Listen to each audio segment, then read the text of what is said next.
Welcome to Gunsmoke Theater. I'm Dennis Daly. Very few radio or television programs had such an impact on their medium that they changed everything. One of those shows was Gunsmoke. Yes, it ran 20 years on television, but the TV show was a child of the radio show, which itself ran nearly a decade. Sit back now for the next hour as we go back into the archives and play some of those great episodes of the show that changed everything, Gunsmoke. In our year-long look at one of the greatest radio shows of all time, we have now reached June of 1956. The television version of Gunsmoke has been going on for a year, but Gunsmoke still remains very popular on radio. A lot of people believed at that time that the television cast was a pale imitation of what they saw on radio, heard on radio, saw it in their mind.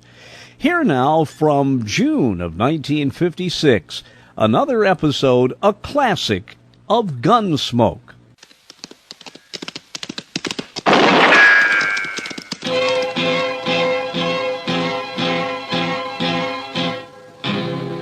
Gunsmoke, brought to you by Chesterfield.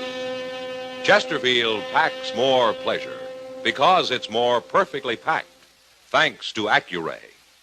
They satisfy the most. Around Dodge City and in the territory on West, there's just one way to handle the killers and the spoilers, and that's with a U.S. Marshal and the smell of gun smoke.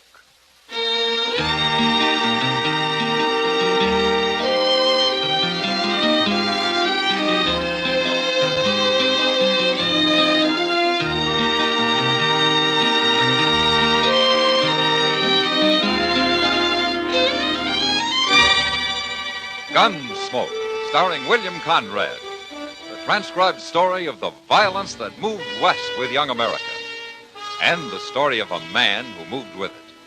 I'm that man, Matt Dillon, United States Marshal. The first man they look for and the last they want to meet. It's a chancy job, and it makes a man watchful and a little lonely.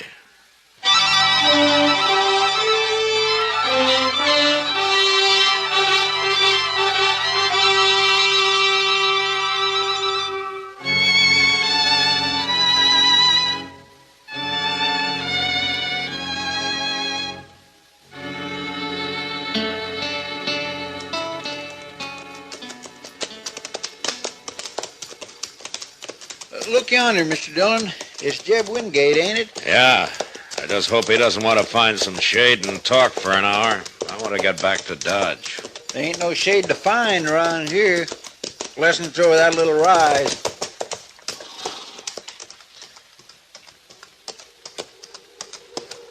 Hello, Marshal. Chester. Hello, Jeb. How are you, Jeb? Hey, that's fine. You fellas are carrying lariat ropes. Oh, what's up, Jeb? You want somebody hung? No, it ain't that. It's to help a poor fella out the other side of the mound there. He's got an old chewed-up single-tree wagon. Now his traces are busted. Well, can't he tie them together? Oh, they're too short already. I was riding over to my place for some rope, but maybe you can save me the trip. I will help him, Jeb. Is he a friend of yours? Oh, I never seen him before. Some poor, half-starved pilgrim. I feel kind of sorry for him, though. So you take care of him now. Yeah, we will, Jeb. So long. I'll be seeing you in Dodge one of these days. Goodbye. Oh, Jeb must get awful lonesome living out here all by himself, Mr. Dillon. Oh, I guess he likes it, Chester. I don't see no man with no wagon. You will in a minute.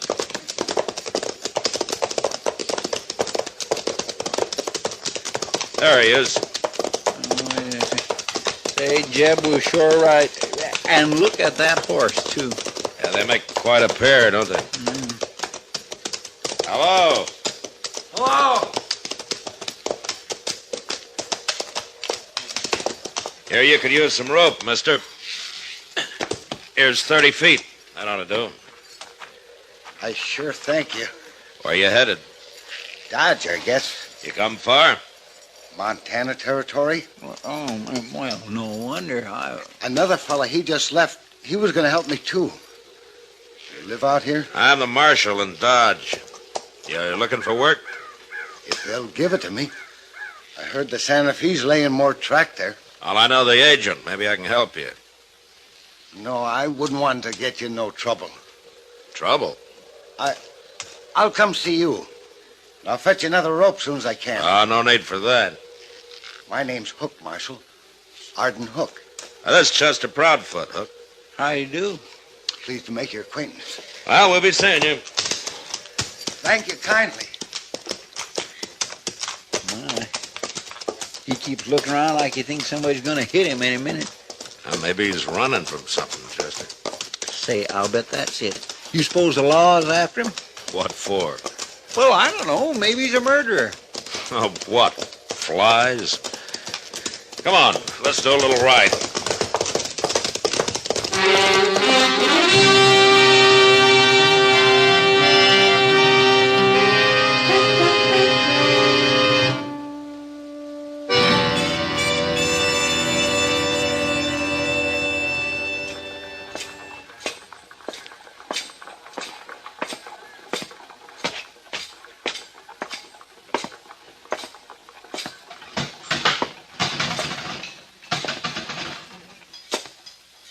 Afternoon, Matt. Hello, Kitty. Have you seen Chester? No, I haven't. Well, he was supposed to meet me here. Guess I might as well wait for him, huh? Chester's been living pretty quiet ever since you two got back to town the other day. Yeah, he's broke, Kitty. Being broke never stopped him. But there's a man who's really broke. No, who? Arden Hook. What? The fella Sam hired yesterday over there. Haven't you seen him yet? I think he's been poor all his life. Well, what's he doing for Sam? Oh, anything. Cleans the place up, mostly. He seems to know you. Yeah, we ran into him out on the prairie. Oh, hello, Marshal. I see you made it, Hook. Thanks to you. I'll be buying you a new rope soon, Marshal. I got me a job. Forget the rope. You'll need your money for food and a bed. Oh, Mr. Noonan, give me that shack out back. I can cook some there, too. Well, that's fine. Yeah, it's going... Sanders, Oh. look. Well, what do you know? Excuse me, Marshal. What? Where you going? Wait a minute, you. Yeah, it's him, all right. Who are those men, Kitty? You're Arden Bill Hook, ain't you? Centers and Ed Hogler. Yes. They drift Don't you in once in remember a us, while. Hook? Don't you remember Lawrence back in 56? Matt, did I tell you that Mr. Yes, Podge... Kitty, wait a minute. We will you? remember, too. I want to hear this. We ain't very likely to forget, are we, Sanders? No, and neither's any other man who rode with us. Where you been all these years, Hook? Tell us. I've been around. All over. I can't think of a single man who's seen you in Missouri for some 20 years. I didn't mean Missouri. No, I guess you didn't. Ain't a fitting place for the likes of you, is it? We're wasting time talking to him, Hogler. You work in here, Hook? Yeah. Good. We'll have a little talk before we leave town. For old time's sake, huh? You go on about your work now. We'll see you later. Matt, they're going to do something to him. They're just a couple of riders, you say, Kitty? That's all I know about him. Well, maybe I can find out more. How? I think Hook's gone out to his room. Excuse me, Kitty. I'll be back in a little while.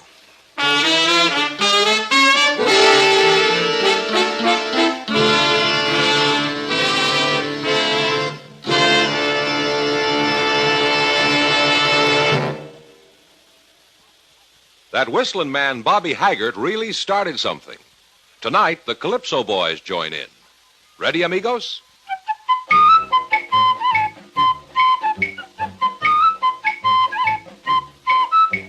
Packs more pleasure, packs more pleasure. Chesterfield packs more pleasure because Chesterfield's more perfectly packed. It stands to reason a cigarette made better and packed better smokes better, tastes better. And Chesterfield is more perfectly packed by Accuray. This electronic miracle removes human error in cigarette manufacture. So Accuray Chesterfield is firm and pleasing to the lips, mild yet deeply satisfying. Yes, Chesterfield gives you something no other cigarette can give you. Chesterfield packs more pleasure because Chesterfield's more perfectly packed. To the touch, to the taste, Chesterfield packs more pleasure because it's more perfectly packed. Buy Chesterfield, mild, yet they satisfy the most.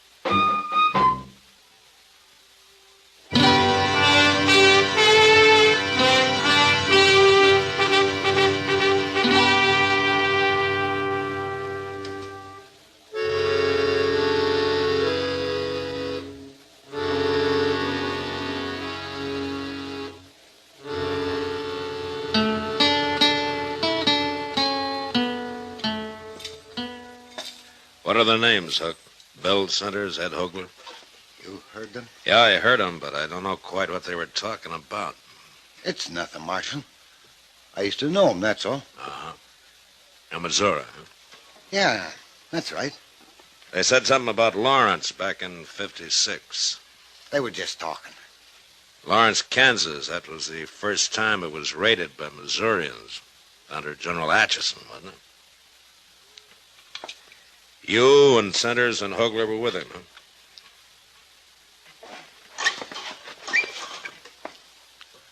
All right. I'll tell you. I was there. I raided across the border with him. I helped them sack Lawrence. I even killed a man. I killed him in cold blood. Marshal, he was trying to give up, and I shot him anyway. The Centers and Hogler don't hold that against you, do they? Not hardly. Oh, they knew the man. But they didn't care about that. And why are they after you, Hook? The war didn't start at Fort Sumter in 61, Marshal. It started in 56, right here in Kansas, at Lawrence. So? I'll never know why I killed that man. But I swore I'd never kill another for any cause. So I run away. There are a lot of men who didn't fight, Hook. But I started out fighting, and then I quit. They don't forget that. Not in Missouri, they don't. Maybe I am a coward. I don't know. But they're gonna kill me, Marshal. You're sure of that, huh? I know them. And I know what they're like. All right. Hook, I want you to stay here in Dodge. And get killed? Now they've found you, they'll follow you. You're safer in Dodge than you'd be anyplace else. Well, I guess so. You leave it to me. You'll be safe. He'll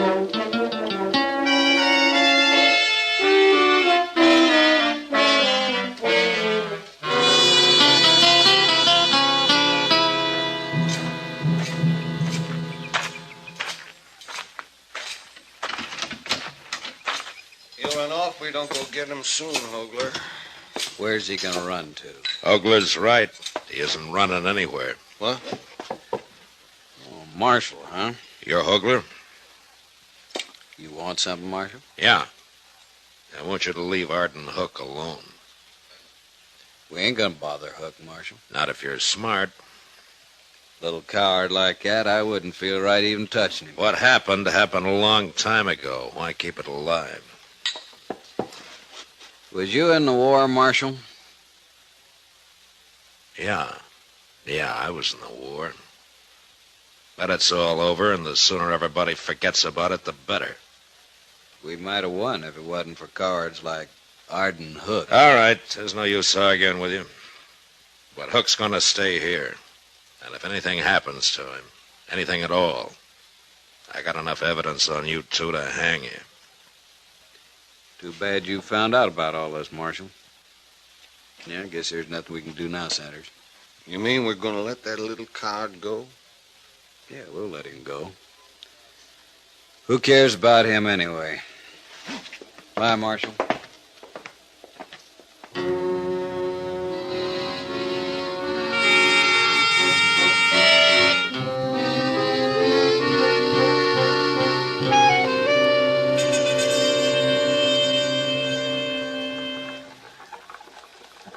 It's awful hot today, Matt. Well, that's the sun, Doc. You see, it's the sun that makes it hot. Oh, that's so, the sun. I was only making a comment. I wasn't asking for a scientific explanation. Oh, excuse me, Doc. I didn't understand what you wanted. Yeah, I see. Well, now that you've started it, I can tell you what the heat does to some people. Oh, good. You tell me about that, will you, Doc? Hello, Doc. Hello, Chester. Has either one of you saw Arden Hook today? No, I haven't seen him for the past few days. Why, Chester? Well, they say Jeb Wingate's looking for him. It might mean a job work, Mr. Dillon. Oh, I doubt it. Jeb's always said he'd never have anybody working for him. Well, if it ain't for a job, why would he be looking for him? Well, I figure that's Jeb's business, don't you? Yes, but here's Miss Kitty. Maybe she know where he's at. Now, I don't know why you're so concerned, Chester. Well, sir, I still think it means a job for him. Well, she's a busy-looking outfit. Yeah, how are you, Kitty? Miss Kitty, have you saw Arden Hook anywhere? It's really important. No, Chester. Not since he left this noon. Left? For where? Well, Jeb Wingate finally found him and they left. Where'd they go, Kitty? Jeb gave him a job, Matt. He hired him on. There. See? What did I tell you, Mr. See there, Doc? Didn't I tell you? What You were right, Chester, yeah. Well, I wish him luck, but I can't see Arden Hook working on a ranch somehow. He's about the last man I'd pick out. Matt, I've got an idea. Yeah, what, Doc? Well, I just remembered something. Well, tell us. It's nothing you don't already know if you just have thought of it. Yeah, but I didn't think of it, Doc. You ever hear of Lou Wingate? Yeah, Jeb's talked about him a time or two. He talks about him a lot. Hey, wait a minute, Doc. Lou Wingate was killed in the first raid on Lawrence in 56, That's wasn't he? right. Shot down when he was trying to give up. The way Jeb always tells us. Sanders and Hogler. They went to Jeb and told him who killed his brother. So he hired Arden Hook.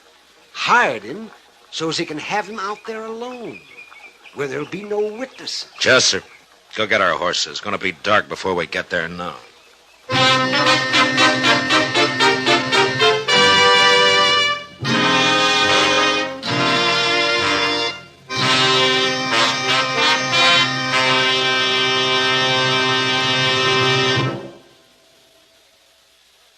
Say, where are you listening to Gunsmoke?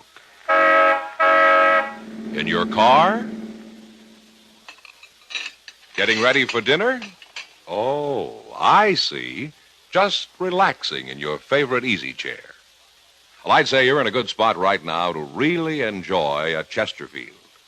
You see, Chesterfield packs more pleasure because it's more perfectly packed. It stands to reason. A cigarette made better and packed better smokes better, tastes better. And Chesterfield is more perfectly packed by Accuray. This electronic miracle removes human error in cigarette manufacture. So Accuray Chesterfield is firm and pleasing to the lips, mild, yet deeply satisfying. Yes, Chesterfield gives you something no other cigarette can give you. Chesterfield packs more pleasure because Chesterfield's more perfectly packed. To the touch, to the taste, Chesterfield packs more pleasure because it's more perfectly packed. Buy Chesterfield. Mild, yet they satisfy the most.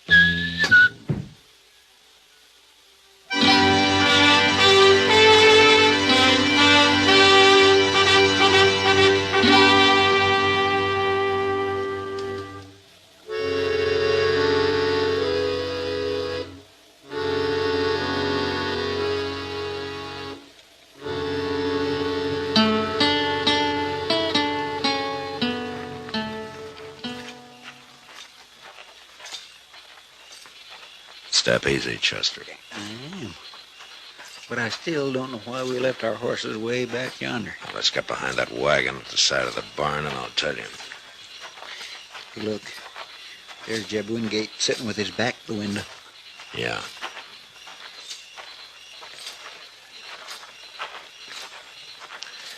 Here, this ought to do it. Now, the reason we left Mr. Dillon, somebody's coming. You think they followed us? Well, I don't know, but they weren't far behind us. Now, don't let them see you now. No, sir, I won't. Leave the horses here. We'll go on foot. That's a good idea. Here's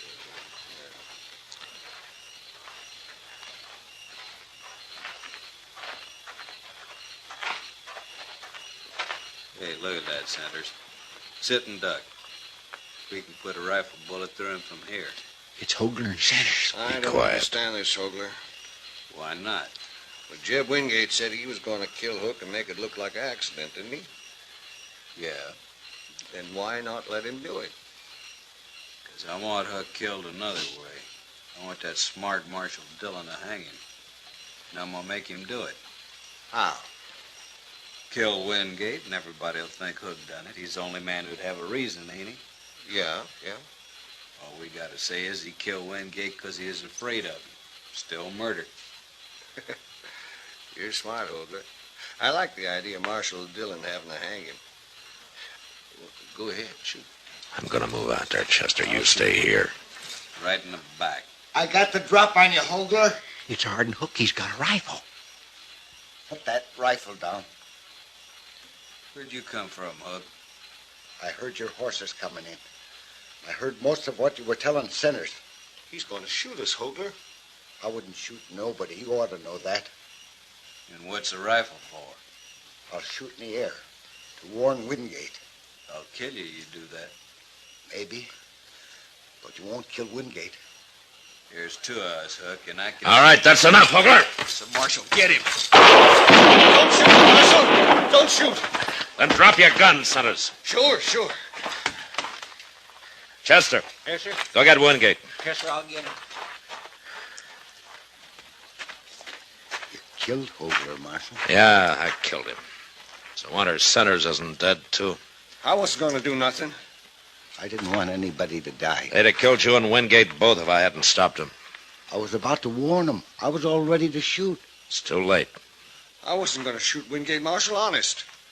The court can decide that, Sanders. Marshal, Hello, Jeb. Chester started telling me what this is all about. I never heard of nothing like it. Yeah? Well, Arden Hook was ready to give his life for you, Jeb. I know. And I ain't very proud of myself, Marshal. You got no cause to be. You know, I'd throw you in jail, but you haven't done anything yet. I want to do something. Yeah, what? Hook, I didn't bring you out here for a job. I know.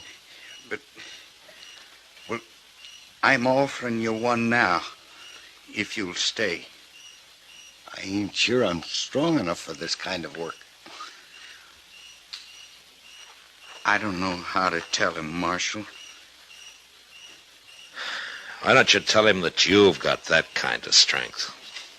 Tell him it takes a different kind of strength to be a brave man. Thank you, Marshal. Will you stay, Hook? Yeah, I'll stay.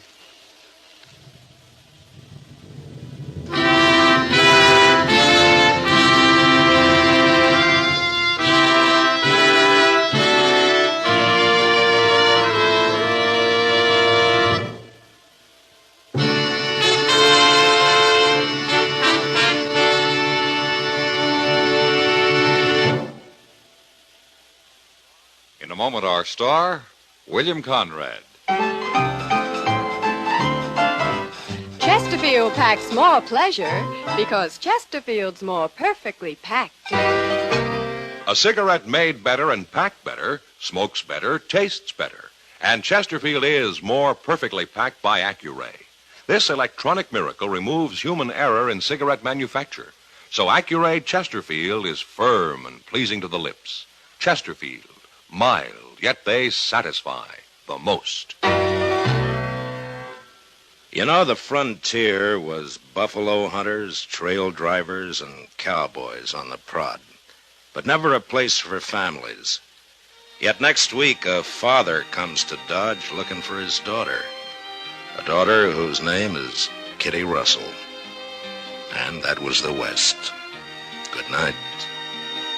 Gunsmoke, Produced and directed by Norman MacDonald, stars William Conrad as Matt Dillon, U.S. Marshal.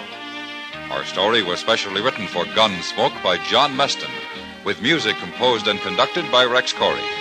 Sound patterns by Tom Hanley and Bill James. Featured in the cast were Vic Perrin, Harry Bartell, James Nusser, and Paul Dubov. Parley Bear is Chester, Howard McNear is Doc, and Georgia Ellis is Kitty.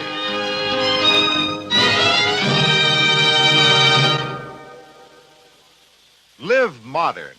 Smoke L&M. Live modern. Change to L&M. Only with L&M can you enjoy the full, exciting flavor of today's finest tobaccos through the modern miracle of the pure white Miracle Tip. So light up, free up, let your taste come alive. Live modern. Smoke L&M. Live modern. Change to L&M.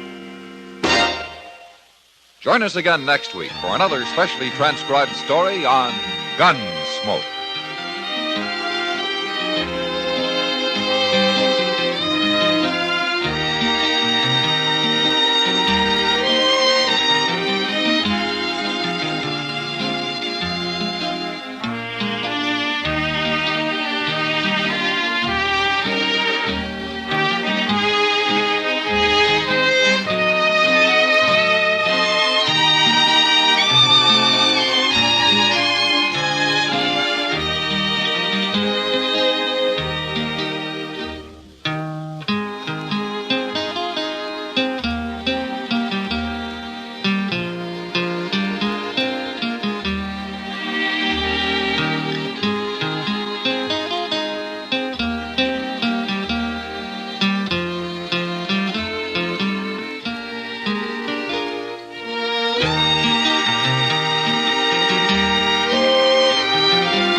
In some of the past shows, we've looked at the biography, if you will, of Matt Dillon, William Conrad, and Parley Bear, who played Chester.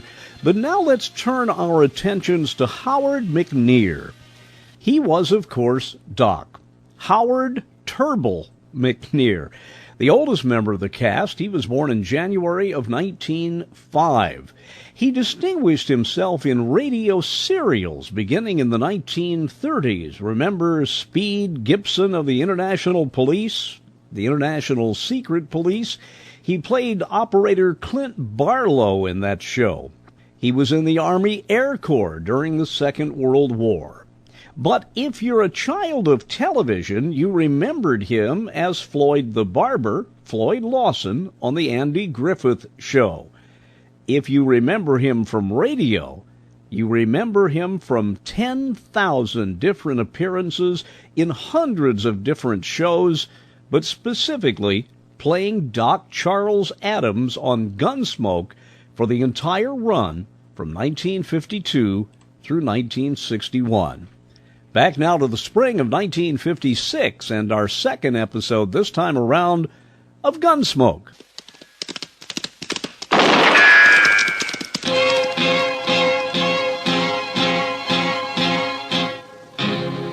Gunsmoke, brought to you by Chesterfield. Chesterfield packs more pleasure because it's more perfectly packed, thanks to Accuray. They satisfy the most. Around Dodge City and in the territory on West, there's just one way to handle the killers and the spoilers, and that's with a U.S. Marshal and the smell of Gunsmoke.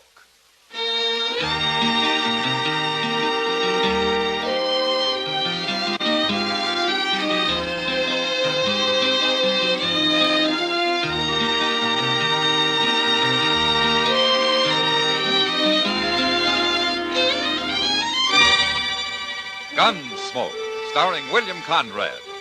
The transcribed story of the violence that moved west with young America. And the story of a man who moved with it. I'm that man, Matt Dillon, United States Marshal. The first man they look for and the last they want to meet. It's a chancy job, and it makes a man watchful and a little lonely.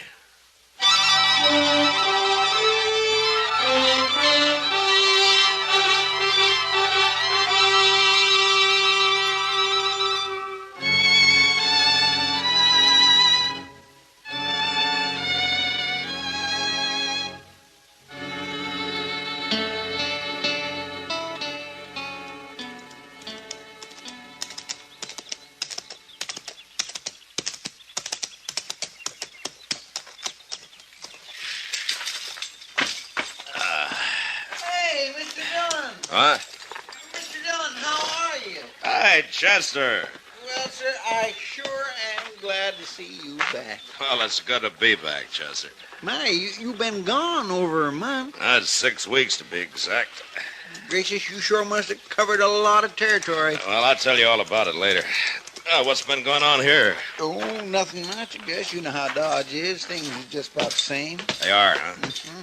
What about that new sign over the Long Branch there? New sign?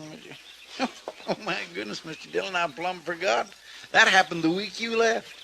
Sam Noonan and Kitty Russell, proprietors. Ain't that the doggonest thing you ever heard of? They're partners now, Mr. Dillon. Miss Kitty bought a half interest in the place, and her and Sam's running it together. Well, where'd Kitty get the money? Well, you know, Miss Kitty, she never spends much, and she's been saving it for years and years. I guess it mounts up. You save money that way. Yeah, you ought to go in and say hello, Mr. Dillon. Miss Kitty's been waiting real proud for you to get back. Well, I'd like to. If you'll put my horse up for me. Well, sure I will. Okay. I'll see you at the office later. All right, sir.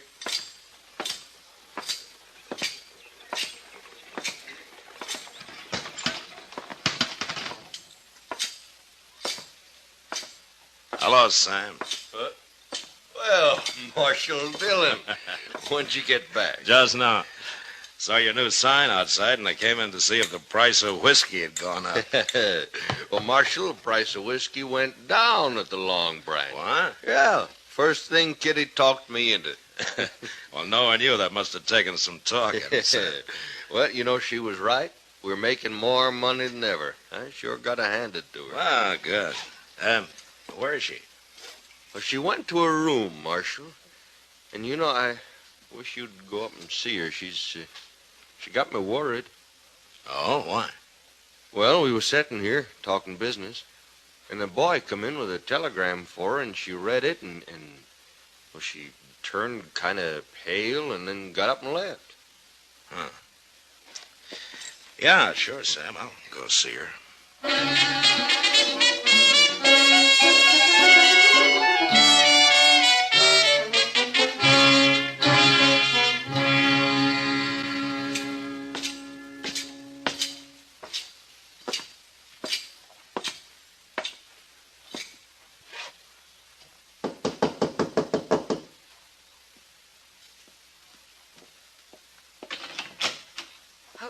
Matt. Hello, Kitty. Well, come in. Thank you. I just got back. I thought I'd come around and congratulate you. Oh, well, thanks. Kitty. Huh? Sam told me about the telegram. If there's anything I can do to help. Oh, Matt, you got it all wrong. Sam, too. It's not bad news. Oh? Well, I'm glad to hear that. It's my father, Matt. What? My father, Wayne Russell. He's coming here to Dodge tomorrow. Well, I thought your father was lost. Well, he has been. I've never even seen him. He left my mother in New Orleans a few months after I was born. Yeah, I know. He was a gambler, Matt. He worked the riverboats. Mother always said he was a very charming man. The funny thing is she never held it against him, his deserting her. She just accepted it as the way he was. In a strange sort of way, she was proud of him. Well, how do you feel about him, Kitty? Same as my mother, I guess. He's coming tomorrow, you say, huh? Matt, will you go to the depot with me to meet him? Like I say, I'm real happy about it. But I feel kind of scared.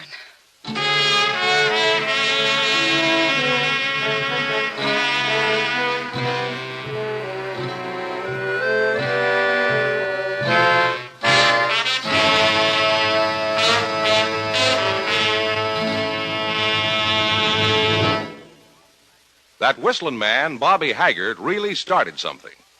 Tonight, we'd like to introduce a player piano that could have come right out of the Long Branch in Dodge City. Packs more pleasure, packs more pleasure. Chesterfield packs more pleasure because Chesterfield's more perfectly packed. The more perfectly packed your cigarette, the more taste and mildness are released for you. Chesterfield, made by exclusive Accuray, has an open, easy draw that unlocks all the pleasure of fine tobaccos. Now, Accuray ensures an even distribution of tobacco from one end of your Chesterfield to the other. Chesterfield is firm and pleasing to the lips, mild, yet deeply satisfying. Chesterfield packs more pleasure because Chesterfield's more perfectly packed. To the touch, to the taste, Chesterfield packs more pleasure because it's more perfectly packed. By Chesterfield, mild, yet they satisfy the most.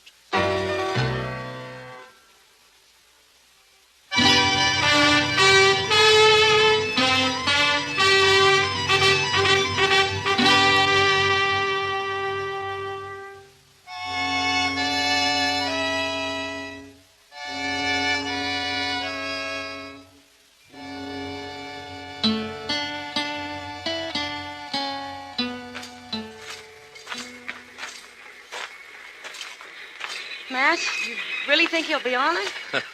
Now, you just keep calm, Kitty. People are starting to get off, see? Yeah, I see. Oh, I just thought of something. What? Oh, I recognize him. I don't even know what he looks like. Matt, what'll I do? Now, wait a minute. Ah, here comes Chester with somebody now. Oh, you think that's him? Well, he's about the right age. Yeah. Gray hair. He's dressed mighty fancy. What'll I say to him? Maybe it isn't him at all. Easy now, kid. Well, I found him, Miss Kitty. He come right up to me and asked if I knew you. Now, can you imagine that? So you're Kitty. Hello. Ah, you're beautiful. I knew you'd be beautiful. Thank you. I know how you feel, child, but we'll get acquainted. We're going to be great friends, Kitty. Well, sure. I mean, of course. Oh, well, this is Marshal Dillon. Welcome to Dodge, Mr. Russell. Well, thank you, Marshal. It's a pleasure to know you. Kitty, I want to meet all your friends, and I've an idea. Yeah? I'd like to give a dinner tonight. I trust there's a restaurant here that could accommodate us. Oh, there sure is, Mr. Russell, and that is a fine idea.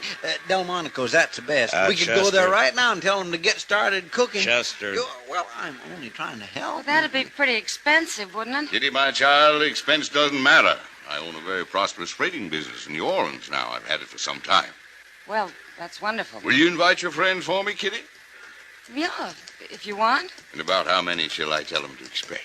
Well, Chester and Matt and Doc Adams and... Oh, I don't know. Well, ain't you going to ask Sam, Miss Kitty? After all, he's your partner now. A partner? What partner, Kitty? Oh, it's nothing. Nothing? Why, Mr. Russell, she's half owner of the Goinest Saloon in Dodge, that's all. Is this true, Kitty? Well, it's really Sam Noonan's place. But you're associated with him in the saloon business? An unmarried woman has to make a living. I'm making a good one. Yes, of course, of course. Well, we'll talk about all this later, Kitty. But tonight we'll celebrate, shall we say, 8 o'clock at Delmonico's. I'll see you there, too, Marshal? Aye, certainly, sir. I'll take you over to the hotel, Mr. Russell. Well, thank you, Chester. Very kind of you to put yourself out this way. Well, Kitty, So that's my father, huh? he's quite a gentleman, isn't he? Matt, Yeah. I need a drink.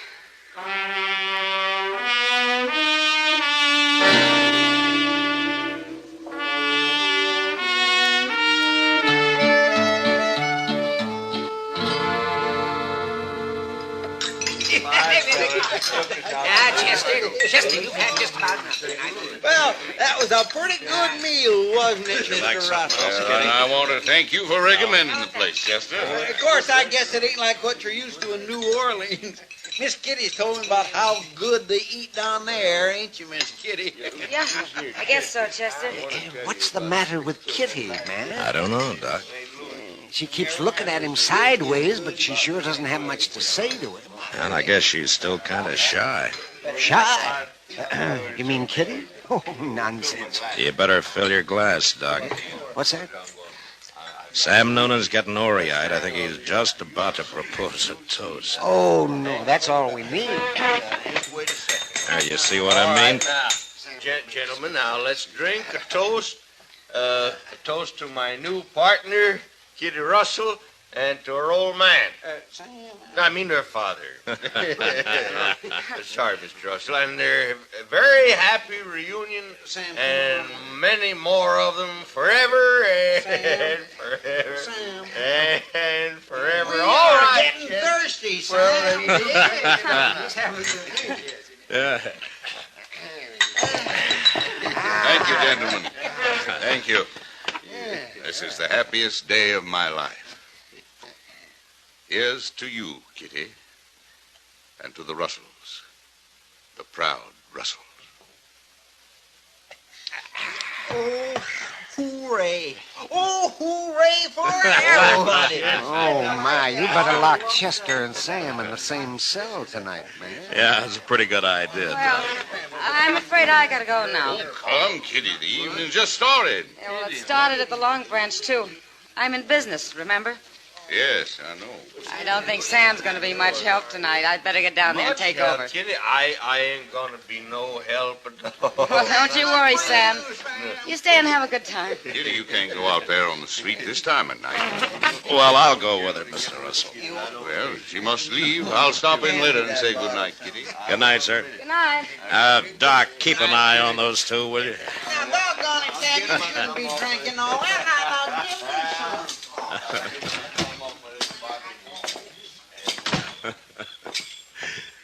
That was a pretty nice party, huh?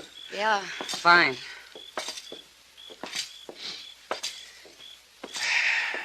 Well, what is it, Kitty? Because he disapproves of your being in the saloon business? You'll get used to it, Matt. Maybe I gotta get used to having a father, that's all. You haven't made him feel very welcome. I haven't decided yet whether he's welcome or not. Well, I didn't mean to interfere, Kitty. It's no business of mine. Yeah, I understand, Matt. We'll see soon enough.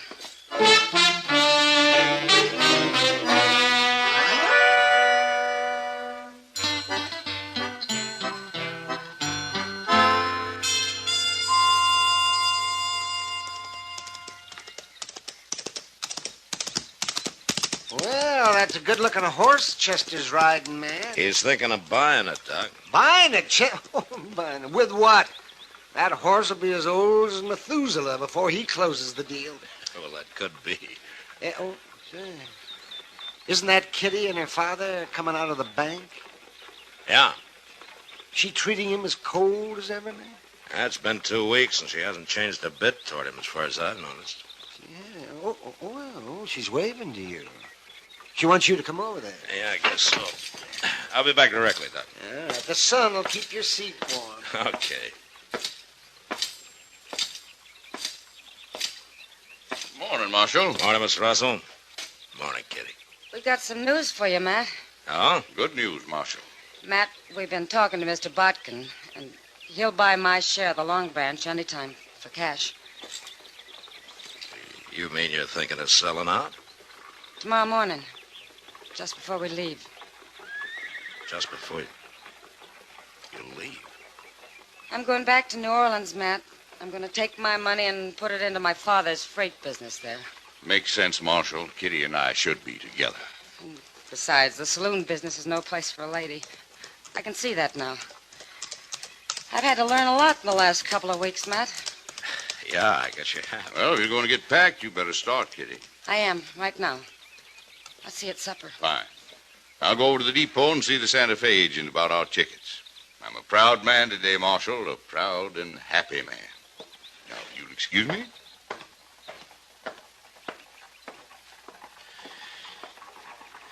Kitty, Yes, Matt? whose idea was this? You're selling out and all. Well, he likes to think it was both of ours. But? I'll have to give him the credit, Matt. He's been talking about it one way or another for 2 whole weeks now. He's awful smart. He can convince anybody of anything. Yeah, I guess he can. What is it, Matt? Don't you like him? It doesn't matter whether I like him or not, Kitty. No. No, I guess it doesn't. But, I sure don't trust him, Kitty. Now we're getting somewhere. What? I'm going to need your help, Matt. I don't trust him either.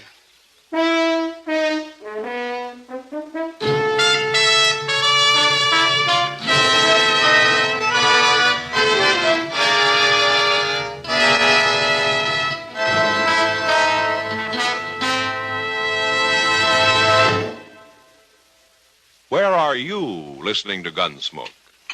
In your kitchen? Getting ready for Sunday supper? Maybe in your living room, relaxing? Or out driving? Say, be sure and watch the road. But remember, there's pleasure ahead when you smoke Chesterfield. When you satisfy yourself with Chesterfield's better taste and mildness. It stands to reason. A cigarette made better and packed better, smokes better, tastes better. And Chesterfield is more perfectly packed by Accuray. This electronic miracle removes human error in cigarette manufacture. So Accuray Chesterfield is firm and pleasing to the lips, mild, yet deeply satisfying. Yes, Chesterfield gives you something no other cigarette can give you. Chesterfield packs more pleasure because Chesterfield's more perfectly packed. To the touch, to the taste, Chesterfield packs more pleasure because it's more perfectly packed. By Chesterfield. Mild, yet they satisfy the most.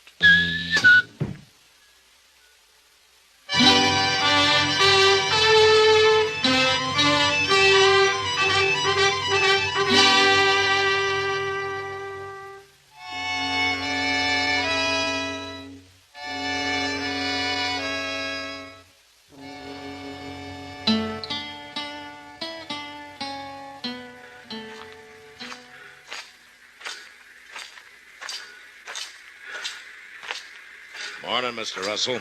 Morning, Marshal. Well, I see the train's ready. Where's Kitty? She insisted on meeting me here. She wanted to do her business at the bank alone for some reason. Well, maybe it's 'cause this is the last time she'll be doing any business on her own. I hope so. No woman should be in business anyway. Yeah, especially Kitty.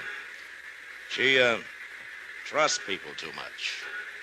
They take advantage of her.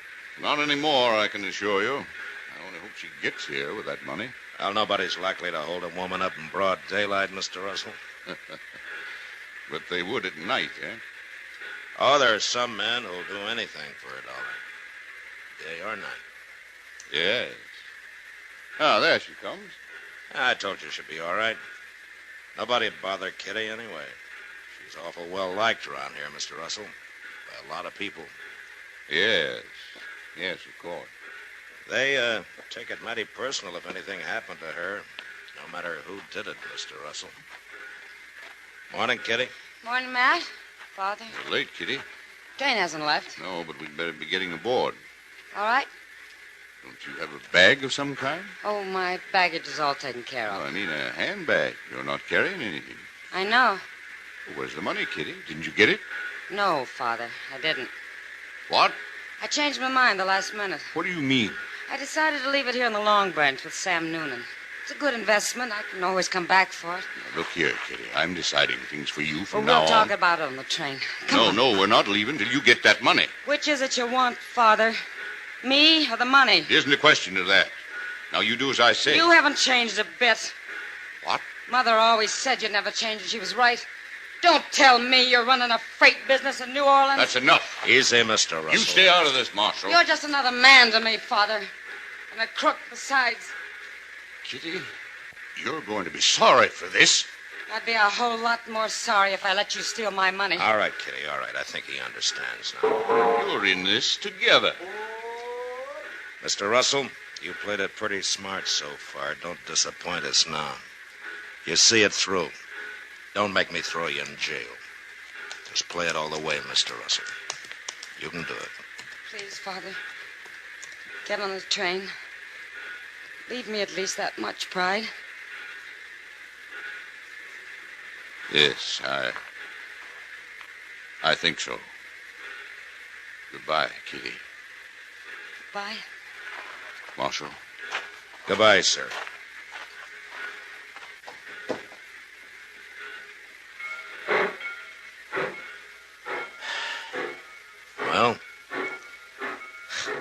did it, Kitty. You were right. Sure he did. You bet he did. All of us Russells have pride.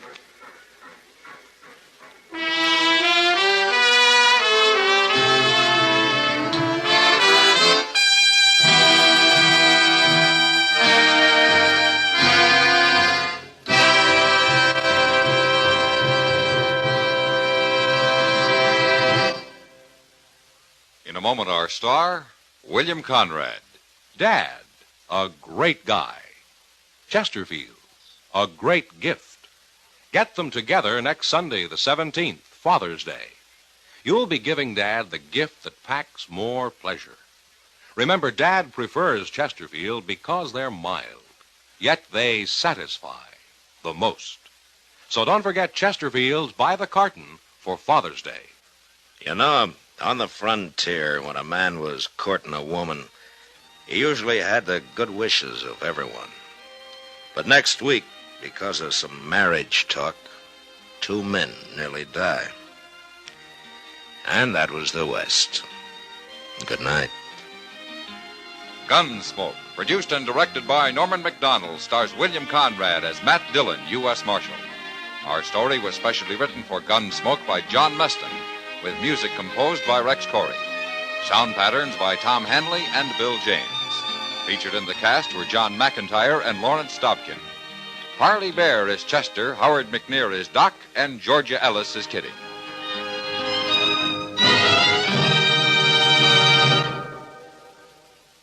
Live modern. Smoke L&M. Live modern. Change to L&M. Yes, have an L&M. No other cigarette you can buy, plain or filter, gives you the full, exciting flavor you get through the pure white L&M Miracle Tip. Through the modern Miracle Tip, L&M tastes richer, smokes cleaner, draws easier. So light up, free up, let your taste come alive. Live modern. Smoke L&M. Join us again next week for another specially transcribed story as Matt Dillon, U.S. Marshal, fights to bring law and order out of the wild violence of the West in Gunsmoke.